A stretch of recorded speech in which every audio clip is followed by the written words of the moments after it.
So here are my Dr. Scholl's Active Series insoles, and here are my sneakers, which I've had for quite a long time. So I'm hoping that these will give me some extra support and help me with my shin splints, which it says right at the bottom here that it helps with, which I tend to get really bad. Okay, all right, I'm going to try and open this up here, see what these feel like. There was a little hole in the front that I could feel with, but I really want to take them out and show you. And they're cute, nice little coral color. I don't know if you can see that. I'm trying to use natural lighting here. In the back, you can see it has some cushion here. This is some cushion here. And then this part, you can hear me tapping on that. It's hard. It's like a hard plastic where the arch is. So I'm going to follow the directions, and you can see these lines here where you're supposed to cut, but it does suggest on the back to actually take the insole out of your old shoe and put it on there to trace, and then slip the new one in. So I'm going to try that right now.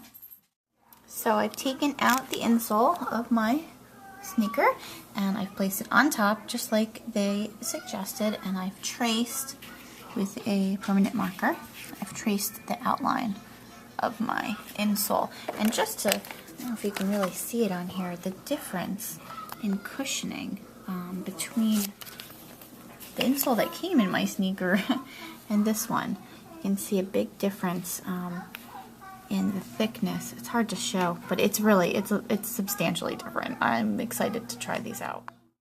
Okay, so I've gone ahead and traced out my insoles. You can see the scraps here. I had to trim a little bit more off because it wasn't fitting quite nicely.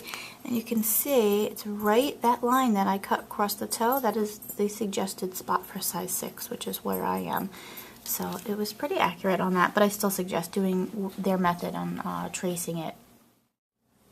Okay, so I have a side-by-side here. You can see the difference. This was my original insole. You can see where it comes up on the side there and into the heel. And then here is the Dr. Scholl's insole. You can see it's much wider, and it actually comes up into the heel. It's hard to get an angle there, but it comes up into the heel much more, so it's going to give me a lot more support in my heel. And I wanted to try and show the difference between how wide, how much more this covers. I think it's because of the hard support for the arch, because when I push down, it actually has some room underneath it to go down. So it is going to give me extra support there.